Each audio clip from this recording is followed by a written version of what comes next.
projet. J'ai l'impression d'être Emmanuel Macron, c'est notre projet.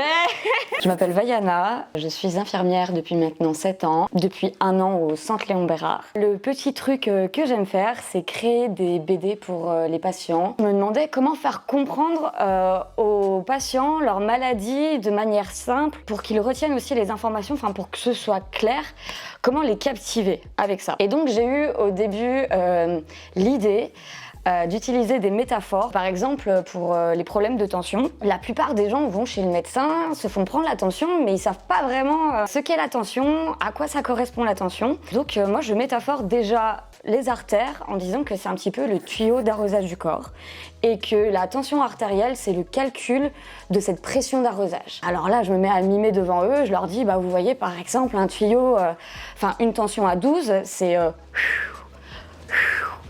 et une tension à 8, c'est... Et une tension à 18, c'est... Et là, le patient, wow, il fait... ok, d'accord. Je dis, bah oui, donc imaginez si vous arrosez vos tulipes au Karcher, qu'est-ce qui se passe? Ah bah ouais, ça les dégomme. Et bah c'est pareil avec vos organes. Et c'est comme ça que m'est venu un petit peu le goût d'expliquer. Je me suis dit, mais en fait, il y a plein de trucs qu'on peut expliquer avec des métaphores. Les reins, on peut expliquer avec des métaphores. Le diabète, on peut y expliquer avec des métaphores. Plein de trucs, en fait. C'est la rencontre avec une patiente qui m'a donné envie de me lancer dans le dessin au Centre Léon Bérard. Cette patiente venait de recevoir une grosse chirurgie. La patiente et son mari ne comprenaient pas, il y avait une vraie source d'ombre. Les informations avaient été évidemment données, mais elles paraissaient floues et cryptées. Donc j'ai fait des recherches, et j'ai posé des questions au chirurgien, j'ai peaufiné. Et dans la foulée, à cette période, c'est la fameuse période où... comme ça, venu de nulle part, je me suis dit j'ai envie d'un iPad avec ce logiciel. Je regardais des vidéos, je me disais trop bien, j'ai trop envie d'essayer, même si je sais pas dessiner. Et en fait, je crois que je sais dessiner.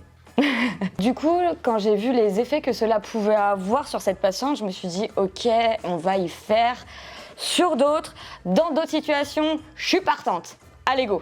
Les petites anecdotes qui sont marrantes là-dedans, c'est que donc j'ai fait une BD sur une chirurgie au niveau du pancréas. Il se trouve qu'il y a une complication régulière avec le pancréas, c'est que le pancréas peut se désunir, ça peut se fissurer.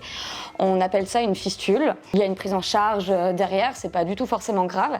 Mais je voulais expliquer le côté friable du pancréas. Et je voulais donner une métaphore. Et au début, j'avais dit friable comme une chips. Et les chirurgiens m'ont dit non, c'est pas friable comme une chips, c'est plutôt friable comme du riz de veau par exemple. Sauf que bon, tout le monde ne connaît pas le riz de veau, la métaphore est bonne pour les chirurgiens, était bonne pour les internes, mais elle n'allait pas forcément parler aux patients. Et donc il y a eu la Madeleine qui est sortie, la métaphore de la Madeleine. Et donc là, il y a eu la team riz de veau et il y a eu la team Madeleine. Donc qu'est-ce qu'on choisit? Madeleine, riz de veau, Madeleine. Bon, c'est la Madeleine qui a remporté le grand chelem. J'ai été aussi soutenue par ma hiérarchie, que je remercie. Christelle Galvez, ma directrice des soins. Christine Laurent, ma cadre supérieure. Et il y a ma manager, Nathalie Arantès, que je remercie beaucoup pour ses mots, pour le fait de m'avoir aidée à me canaliser et à me cadrer dans ce projet. Le projet, c'est de rassembler l'art et la médecine. Il était une fois la vie, l'a fait. Interféron de la cellule 4714. Nous sommes attaqués par virus de la grippe type B et transmettez l'information. On devrait poursuivre ça parce que ça permet de rendre les choses plus concrètes, plus simples, plus accessibles. Ça illumine la compréhension. On active les petites ampoules dans la tête, clac, eureka. Et j'aimerais beaucoup créer un jour une bande dessinée qui met du sens sur pourquoi le patient doit prendre tel médicament, manger de telle manière, poser vraiment du sens, parce que je pense que quand on comprend pourquoi on fait les choses, on les fait mieux et on les fait surtout durablement. Ce serait un rêve, mais je sais pas, mais en tout cas j'ai la niaque, j'ai envie, je vais continuer, je vais pas m'arrêter là, je vais aller encore plus haut.